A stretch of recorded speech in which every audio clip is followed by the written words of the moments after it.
Hello and welcome. What's going on, everyone? How are you doing? This is a game that I have been looking forward to playing for a very long time. This is a game that I saw on Instagram, quick clip of it that I was like, wow, this looks really cool, but I think this is a fake video game. And, years later, I'm talking like 3 to maybe 4 years later, this game is finally out, and I definitely have some thoughts with this game. So, Jack Pepper, 1930s Mouseburg. Obviously, fictional city, full of cheese, cheese leggers, all this kind of stuff. Obviously, very serious tone, but I mean, a complete joke at the same time because they're mice that live in Mouseburg. And cheese is kind of like alcohol. And Jack Pepper, the main character, Jack Pepper, voiced by Troy Baker, which is awesome to see him here doing a game like this, jumps in the shoes as a private investigator. And he basically is trying to solve the mystery of his friend from the war gone missing and his assistant, Betty Lynch. His buddy, Steve Vandal, kind of, you can see this kind of offshoot of different storylines going off of why he went missing, stuff with the cultists, with the politicians, but also with, weird, robot recreations. So, without giving too much spoilers, but Steve is gone. And I guess your whole idea is to find what happened to Betty and what happened to Steve. And basically what happened in the world of Mouseburg. And Mouseburg is kind of like a 1930s LA. And it's obviously a fictional town. Obviously, there's not real mice people running around the world. But this game is definitely unique and fun. It's detailed in a rubber hose animation, hand drawn. Super unique. I mean, even when you shoot the other mice, they bleed ink, which is hilarious. I think that's really funny. On top of all the references throughout this game, on the basically the entire genre of video games, you'll see references to anything from picking up little statues that kind of look like what you would do in Doom, to walking into the police station and seeing a welcome Leon sign, obviously Resident Evil, to certain things such as the please stand by signs that you see often throughout the game on screens as you walk past it, to one of the boss battles of this game felt very much like Raven from Metal Gear Solid 1, where it was the boxes or shipping containers and you're going throughout them and you're dodging them and you're basically trying to get the better angle of them. Obviously, I've been playing through Metal Gear Solid, so I played this game and I was like, I feel like this is a Metal Gear Solid reference right here. And this is awesome to me. I felt very connected from all the different video games I've played throughout the years in this game, but with obviously just giving references to it, because this game itself has such a unique personality and story it wants to tell. One thing I did want to call out here was I did play this on the PlayStation 5, as I do most of my games. I had a lot of technical problems with this title. I will say the frame rate is wildly inconsistent, dips quite a bit, and I would say almost never a consistent frame rate throughout the entire experience. I will say when it comes to story-wise, it does get a little, I want to say a little bit of convoluted. Maybe sometimes you're overthinking it, sometimes you're underthinking it. I also feel like this game might overstay its welcome by a few hours. That being said, I think the presentation hooks you long enough to where you enjoy it throughout. Because when you're doing these missions, you're going to different locations, fighting different types of enemies throughout, right? I mean, you go from anywhere to a mansion at Steve Bandle's, to a Hollywood set or a Mouseburg set, to underwater in a submarine. One thing that really caught me and I thought was really cool was the way that you travel in between missions. And it's not like they just take you from point A to point B, but you have this top-down view of this map that you're able to drive Jack's car between these different locations pointed out on a map. I don't know what about it. It felt very cool. It felt really fun to be able to do that. And it gave you a sense of location and purpose throughout the world. And I really appreciated that part of the game. When it comes to gameplay, this game almost feels like run into a room and shoot as a Call of Duty, but also runs into a zone and you're basically kind of try to run and hopefully you can get everyone before you know the round is over, like a Doom. And I think that is a very weird, kind of interesting combination.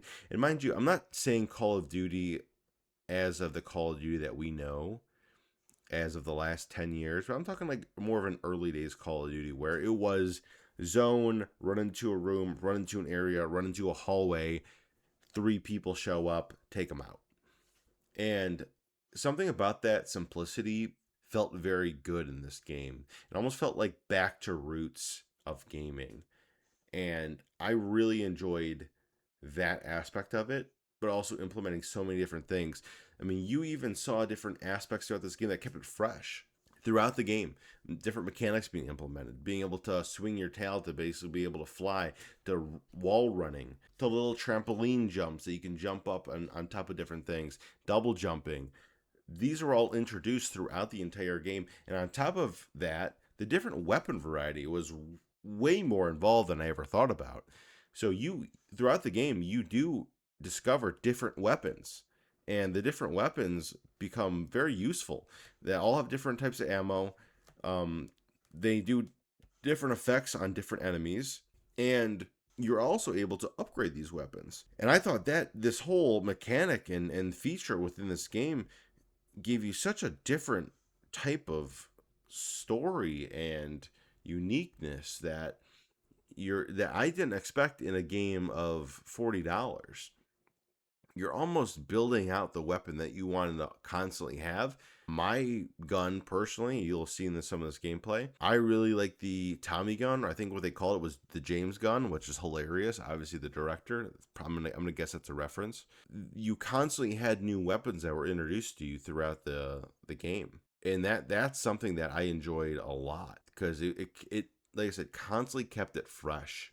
And maybe this world or this game where you're constantly going throughout these different missions, fighting these different people, different types of people, cultists, politicians, to the mob. It almost felt like it overlapped like the actual mechanics of the NPCs, where it doesn't matter. It felt like the same thing that I was fighting over and over and over again. But because there wasn't a difference between those. It wasn't. It felt like no matter what the skin that the character was wearing, it almost felt like I was just playing or fighting the same thing, but it was different location, different skin of the enemy. But it was the same mechanics that never changed, and that was a little bit of a disappointment for me. But I think the weapon variety and the different mechanics that were introduced throughout the game, I think helped spice it up just enough to where I kind of maybe looked over that a little bit. I think that could have been something that I would have liked to see a little bit different, and maybe in Mouse P.I. for Hire 2, that happens.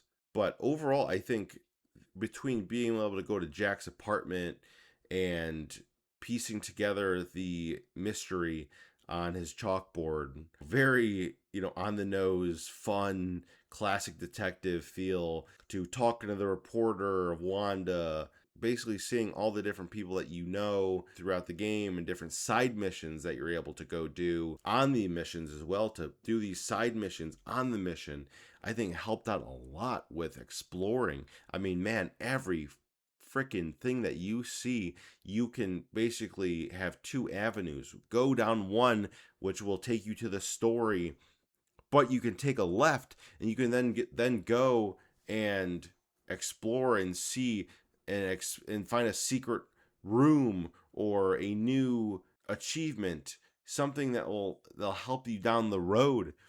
That kind of stuff makes the world alive.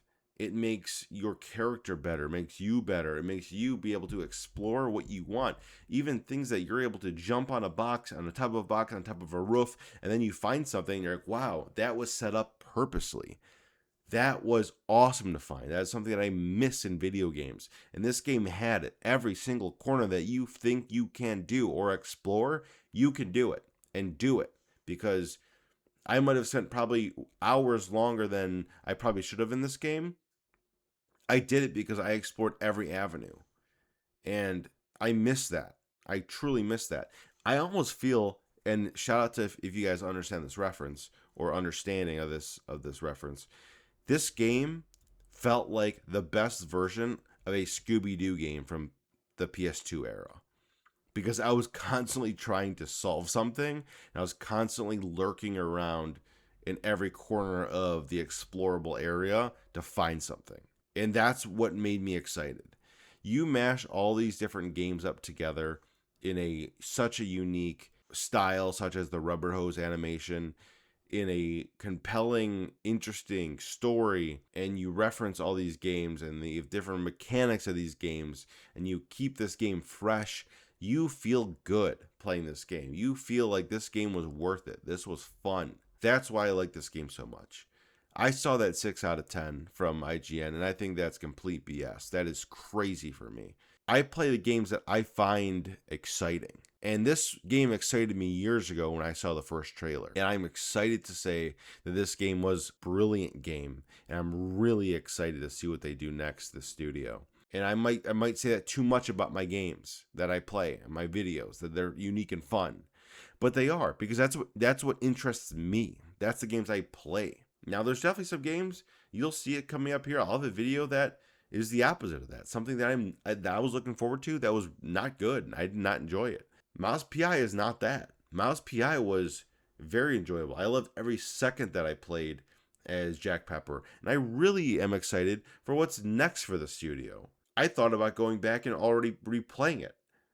I'm not because I have so many other things to play, but I'm excited to find that pocket and that window in my life that I circle back to this game because I know I'll have a smile on my face where I go, maybe I'm going to replay Mouse P.I. because that was just fun. And I'm very excited for that.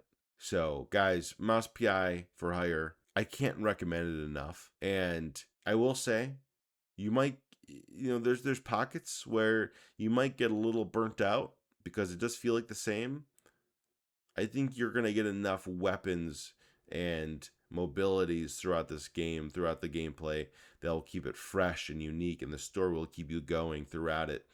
And then you'll just sit and wait and possibly look at the landscape that these developers created, and you're like, wow, this was something.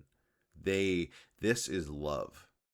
If I was to detail love into a game, this is it. The passion behind this game is oozing out of the ink of this game. Truly incredible. And I really hope you play it. Please let me know if you play it. Let me know your thoughts. For now, that's my thoughts on Mouse P.I. for hire. I'm excited to see you guys next. Please like, subscribe, and I'll talk to you guys later.